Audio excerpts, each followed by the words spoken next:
Assalamualaikum students, welcome to Iman Learning. Today's topic is about mitochondria. Mitochondria is a very important organelle of a eukaryotic cell. You know that those cells which have membrane bounded nucleus is called eukaryotic cell. So eukaryotic के अंदर जो mitochondria है बहुत ही important organelle होती है because they are power house of a cell. Power house of a cell इसको क्यों कहा जाता है? क्योंकि ये ऑर्गेनेली प्रोवाइड करती है energy in the form of ATP.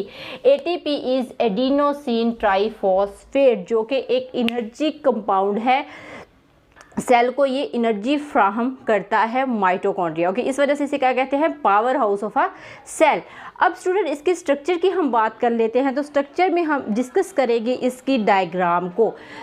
यहाँ पे स्टूडेंट आपको नज़र आ रहा है माइटोकॉन्ड्रिया का structure. Mitochondria is a double membrane bounded organelle. इसकी डबल मेम्ब्रेन होती है। This is a outer membrane and this is inner membrane. Okay, outer membrane and inner membrane. और जो इनर मेम्ब्रेन होती है स्टूडेंट्स, वो इनफोल्डिंग ऑफ चैम्बर्स, ठीक है, इनफोल्डिंग ऑफ चैम्बर्स पे मुश्तमिल होती है। इस इनफोल्डिंग और फिंगर लाइक प्रोजेक्शन को ख़ास नाम देते हैं जिसको कहते हैं क्रिस्टी। ओके, और जो क्रिस्टी होती है स्टूडेंट, उसके ऊपर एक पार्टिकल्स होते हैं जिसको हम कहते हैं F1 पार्टिकल। इस तरह से नोब लाइक स्ट्रक्चर्स होते हैं क्रिस्टी के ऊपर जिसको कहा जाता है F1 पार्टिकल। तो यहाँ पे हम इसको मेंशन कर लेते हैं F1 पार्टिकल्स। ये क्या होते हैं? फिंगर नोब लाइक स्ट्रक्चर्स होते हैं। ओके, जैसे कील होता है, नोब मीन कील, नोब लाइक। ओके, जैसे कील होता है उस नुमा के स्ट्रक्चर्स होते हैं, इसको कहते हैं हम F1 पार्टिकल्स। ओके, अब जो क्रिस्टी है उसके इनर साइड पे, या जो इसकी इनर मेम्ब्रेन है उसके इनर साइड पे एक सोल्यूशन होता है या एक फ्लूइड होता है। उस फ्लूइड को हम कहते हैं माइटोकॉन्ड्रियल मैट्रिक्स। ओके, यहाँ पे इसका है माइटोकॉन्ड्रियल मैट्रिक्स।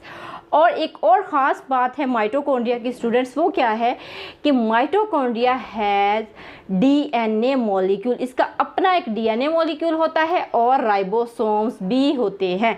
अब आप समझ लें, अगर इसके पास राइबोसोम्स हैं तो ये क्या कर सकता है? ये अपने लिए जो इसको चाहिए वो प्रोटीन बना सकता है। ओके, और अगर इसके पास स्टूडेंट्स डीएनए है तो क्या होगा कि ये ऑर्गेनेली सेल्फ रेप्लिकेशन कर सकते हैं, because DNA molecule self replicate करता है, ठीक है, अपने जैसा और न्यू जो है वो डीएनए बना लेता है। क्यों इसको सेल्फ रेप्लिकेटिंग ऑर्गेनेली कहते हैं? Because they have new DNA और जेनेटिक मटेरियल। तो अब ये सेल्फ रेप्लिकेट कर जाता है और इस वजह से हम इसको, और इसके अपने ही जो है स्पेशल टाइप के जीन्स होते हैं जो कि इसको रेप्लिकेट करने में हेल्प आउट करते हैं। ओके स्टूडेंट्स, एंड अगर इसके पास हमने बात की कि राइबोसोम्स की, अब जो राइबोसोम्स हैं मेक प्रोटीन, वो प्रोटीन बनाएंगे। ओके, एंड क्रिस्टी मैंने आपको बताया क्या होता है? फिंगर लाइक प्रोजेक्शन होती है और उस फिंगर लाइक प्रोजेक्शन के ऊपर नोब लाइक स्ट्रक्चर्स होते हैं जिसको हम कहते हैं F1 पार्टिकल्स। होप सो आपको इसके स्ट्रक्चर की जो है वो समझ आ चुकी होगी। और एक यहाँ पे बात रह गई कि आउटर मेम्ब्रेन स्पेस या आउटर चैम्बर, ठीक है, ये इनर मेम्ब्रेन और आउटर मेम्ब्रेन के बिटवीन एक स्पेस होती है जिसको हम कहते हैं। ओके, तो ये था हमारे पास डीएनए का होल स्ट्रक्चर। ओके, नेक्स्ट हम बात कर लेते हैं कि मैट्रिक्स कंटेन। अब मैट्रिक्स के अंदर क्या होता है? Matrix is also very important part, contain enzyme, coenzyme and organic salts that help in Krebs cycle, respiration and metabolic activity। तो ये जो इसके फंक्शन हैं बहुत इंपॉर्टेंट है, ठीक है। Krebs साइकिल, इसको TCA साइकिल भी कहते हैं। Also play a important role in produce ATP in the energy in the form of ATP। Okay, and respiration कौन सी होती है? यहाँ पे एरोबिक रेस्पिरेशन होती है। ओके, तो यहाँ पे स्टूडेंट्स एरोबिक रेस्पिरेशन होती है। अब आपको पता है एरोबिक रेस्पिरेशन कौन सी होती है? Those respiration occur with the presence of oxygen is called aerobic respiration. यानी कि माइटोकॉन्ड्रिया को वर्क करने के लिए ऑक्सीजन की ज़रूरत होती है। ओके, Krebs साइकिल भी in the form present of oxygen ही होता है। ओके, एंड मेटाबॉलिक एक्टिविटी का मतलब क्या होता है कि whole chemical process take place in a living cell, और इन हम माइटोकॉन्ड्रिया की बात कर रहे हैं तो हम कहेंगे इन अ माइटोकॉन्ड्रियल मेम्ब्रेन। ओके, तो यहाँ पे जो है इसके तमाम मेटाबॉलिक एक्टिविटी परफॉर्म करता है। ओके, एंड जो स्टूडेंट यहाँ पे इसके मेम्ब्रेन पे बात करूँगी, जो माइटोकॉन्ड्रिया की मेम्ब्रेन होती है, ओके, जिसको हम आउटर मेम्ब्रेन या इनर मेम्ब्रेन, एक जैसे ही इनकी केमिकल कंपोजिशन होती है, जो सेम लाइक होती है cell membrane.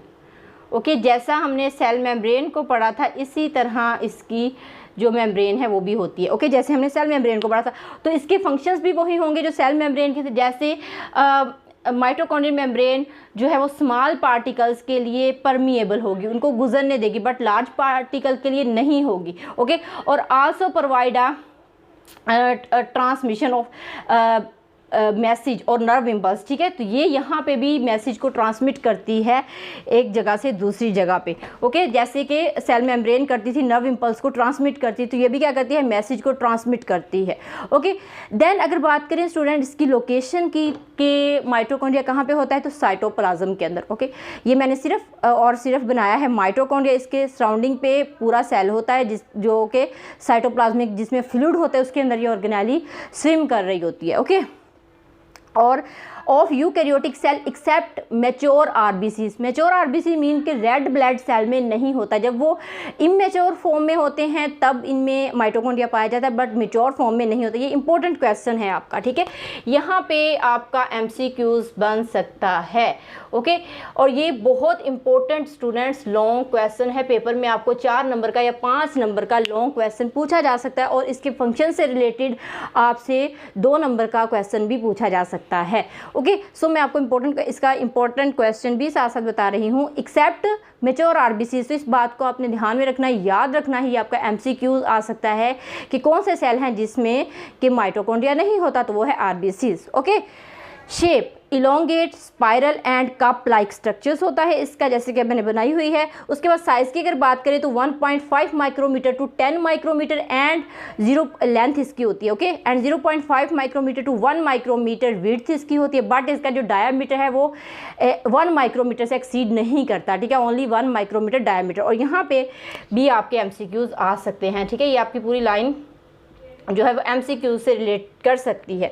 Okay, and number of mitochondria varies cell to cell, कि जिस तरह का लिविंग ऑर्गेनिजम्स होगा, जैसा वो लिविंग ऑर्गेनिज्म का सेल फंक्शंस परफॉर्म करेगा, वैसे ही उसके अंदर जो है वो माइटोकॉन्ड्रिया पाए जाएंगे। ठीक है, ज़्यादा भी हो सकते हैं और कम भी हो सकते हैं, ये वेरी करते हैं ऑर्गेनिज्म टू ऑर्गेनिज्म भी और सेल टू सेल भी। ओके, एंड फंक्शंस की बात करें तो वही फंक्शन जिसकी हमने बात की, मेन फंक्शन ही इसका क्या है, provide energy in the form of ATP. और वो एनर्जी स्टूडेंट आती कहाँ से है, ATP generate during Krebs cycle, aerobic respiration and whole metabolic activities, जबकि कुछ मॉलिक्यूल्स ब्रेक डाउन हो रहे होते हैं और न्यू बन रहे होते हैं।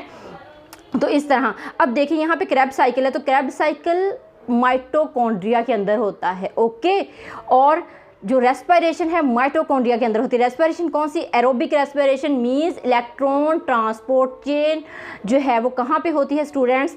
ठीक है, यहाँ पे आप ईटीसी का जिक्र भी कर सकते हैं कि etc electron transport chain. Okay, तो ये एरोबिक रेस्पिरेशन होती है। और क्रैब साइकिल जो है ये भी माइटोकॉन्ड्रिया में होता है, ये भी आपको एमसीक्यूज में पूछा जा सकता है। क्रैब साइकिल सेल के कौन से हिस्से में होता है, तो हम बताएंगे माइटोकॉन्ड्रिया में। और ग्लाइकोलाइसिस कहाँ पे होती है स्टूडेंट्स, साइटोप्लाज्म के अंदर। ओके, ये भी इंपॉर्टेंट क्वेश्चन है आपका। सो ये थी बहुत ही सिंपल सी ऑर्गेनेली, और आप इसको एज इट इज़ याद करें, एज इट इज़ पेपर में लिखें, आपके इंशाल्लाह पूरे मार्क्स आएंगे। अगर मेरी वीडियो आपको पसंद आई हो तो लाइक कीजिएगा और मेरे चैनल को सब्सक्राइब कीजिएगा। थैंक यू, अल्लाह हाफिज़।